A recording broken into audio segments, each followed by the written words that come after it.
welcome Taleeb Starks. Your book, An Uncivil War? Yes, very uncivil. Mm-hmm. And looking at the carnage and the collateral damage, there's no civility involved. No, those clips that we just watched, wow.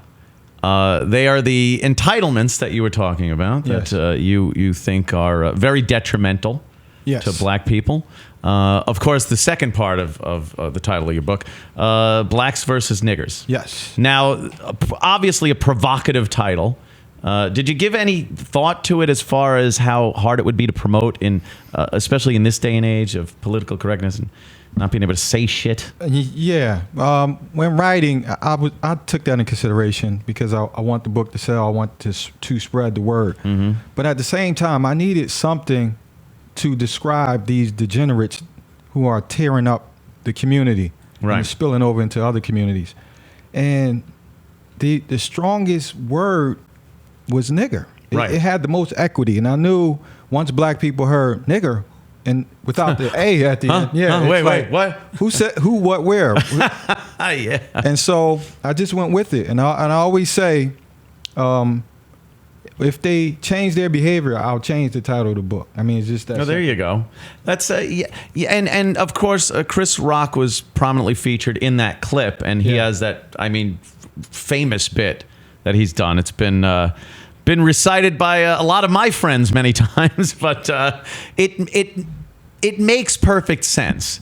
There are two separate societies within black culture. Absolutely. And whenever you try to criticize what you have called in your book the niggers from the black people, you always seem like you're including everybody. It's like, oh, so you're saying all black people do this or that. It's like, no, I'm talking about the degenerate criminal element that there's a problem with. Exactly. And calling cancer by any other name doesn't make it less cancerous. That's true. And I think if we fought these urban terrorists as much as we fight those who say nigger, our community wouldn't be what it is.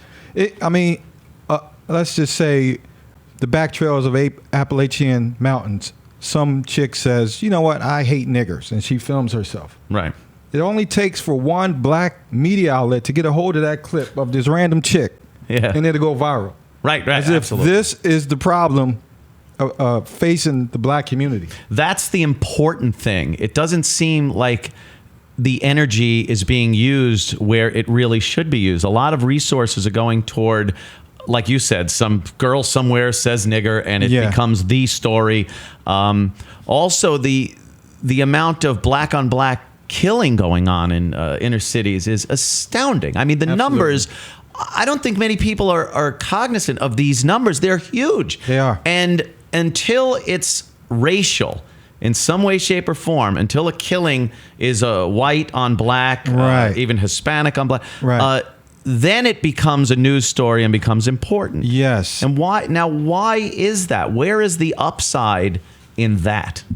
Well, that hypocrisy is based on the fact that we want to pretend as if we're a united front whenever there's a white on black crime.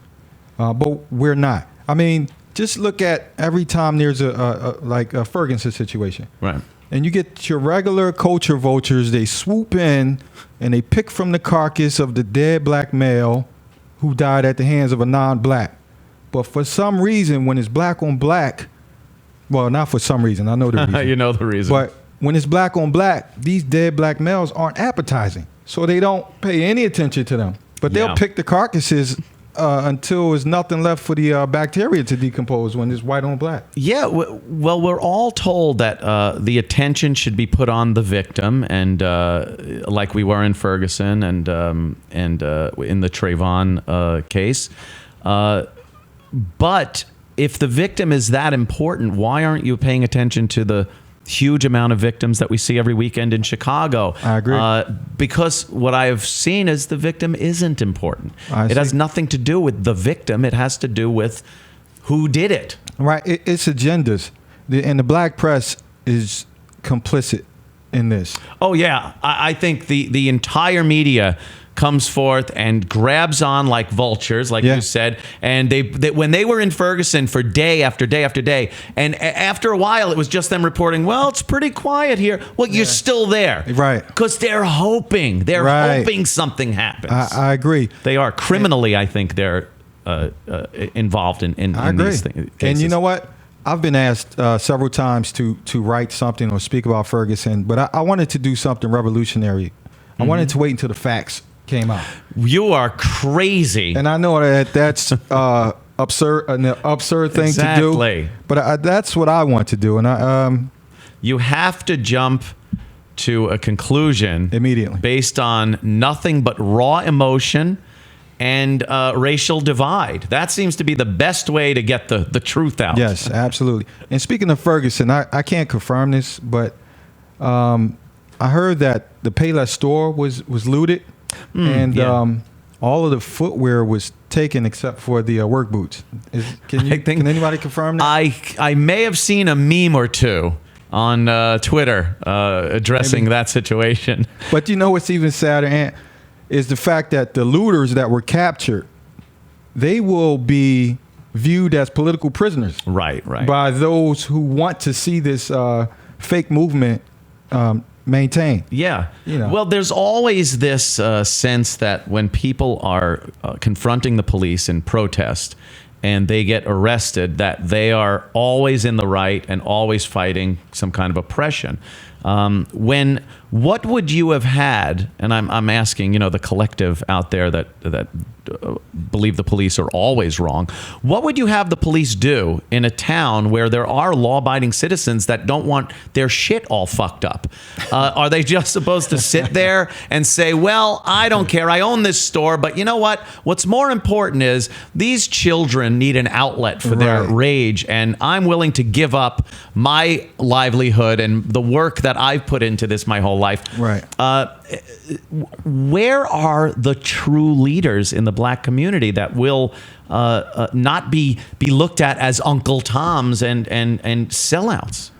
Oh, that's a great question. But here's why they're the great leader that we're looking for. I always say the helping hand we're looking for is at the end of our arms. But there's not too much. There's little diversity in the black community. So a leader. We have leaders, but if you don't fit a certain mold, then you're ostracized. I mean, it's sad that a Reverend Al and Jesse are household names, whereas a Walter Williams or Dr. Thomas Sowell are relatively unknown. Yeah, and you can't even contrast the two because no one has ever heard of Sowell and Williams. And I'm from Philly, and Walter Williams is from Philly, but you would never know this guy even lived there. No.